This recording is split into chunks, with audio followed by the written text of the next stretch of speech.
Door wanaagsan saaxiibayaal sida odhantiin meel kasta aad dunida ka joogtaan. Marka hore waxaan si xushmad leh kaaga codsanayaa video kuu soo gaaray inaad like saarto si uu asxaab badan u gaaro. Mid kale videogan daqiiqadaha yar uu socdana waxaa muhiim ah inaad daawato si aad u kala fahamto waxyaabaha isticmaalna sidoo kale aad fahamto kulamada kuwa adag iyo kuwa fudud labada dhinacba. Marka intaas waa isla garanay maanta sida ka warqabtaan ciyaaro way jiraan. Marka shaxdan waxaan ka dhigaynaa shaxda koowaad, shaxda labaadna shalay maadaama Jans aan u heli waayo oo isha taleefanka iga cadaysnay marka mid cusub iska soo gatay sida ujeedada maanta waa clear kii shalay xoogaa lama arkeen idinkana waa igu dacayadeyseen. Okay, maanta marka waxaan rabaa shantan kulan inaan ka soo qaado shaxda koowaad, shaxda labaadna aan soo badiyo. Tan kale asxaabay wixii loos noqdo dabcan haddaad loos noqoto aniguna waa idinla noqdaa oo because wax keligeyga aan gooni u samaystan ma jiro asxaab badan aan dhahaa arkay waxba gooni u samaystaa waxaan gooni u samaysnaa ma jirto wax walbaba wixii faa'iidin waa isla faa'iidin wixii khasaaran waa isla khasaareen laakiin waxaan gooni u samaysto wallahi ma jirto wax walbaba halkaan soo dhiga waan jeclahayna mar walba isla guuleysano waan aragteen guusheenu 99% waan u dhaweynaa laakiin wixii laga badin rabana waa laga badinaa wixii markaas la faa'iideyn waa la faa'iidaa waa intaas waa nasiib. Marka shantan kulan ayaan kaaga soo xulay shanta kulan waxaa ugu horeysa Manchester United iyo Southampton aan kaaga soo xulay kulanka koowaad Football England Premier League.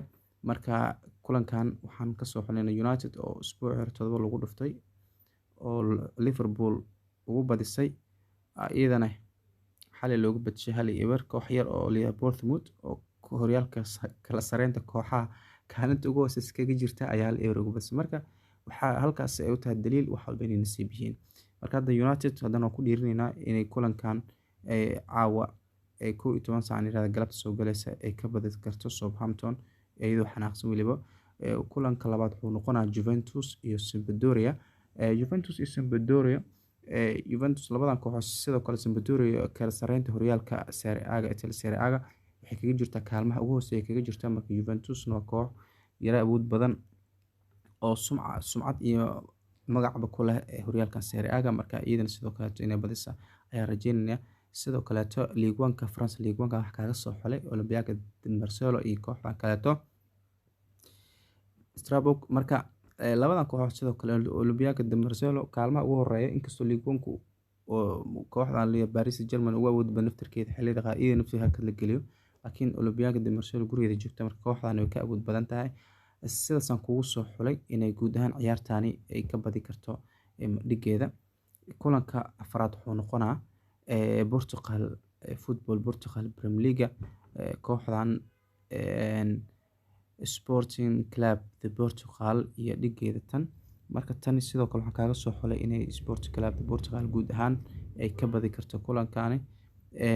Sidoo kale Martino iyo Benfica oo ugu dambeysa kulanka maanta ugu dambeeya shaxdan oo isla Football Premier League marka tii hore iyo tanbo waa labada kooxood ee ugu awood badan markii la fiirsho horyaalka Premier League aan iraahday Portugal Premier League. Marka sidoo kale Benfica idana waa koox awood badan oo runtii taqaana kooxaha ugu awood badan ay ku jirtaa Portugal Premier League iyadana waxaan kaaga soo xulay inay guud ahaan kulankan ay ka badi karto dhigeeda. Marka guud ahaan shaxdi koowaad halkaas ayaan ku soo afmeerayna waanan oddskeedana wallahi wuu fiican yahay waa $4 iyo meelaha qaar dad aragteen $1 $2 ayaa waxa la soo dhigay idoo lacag lagu qaadanayo oddskeeda.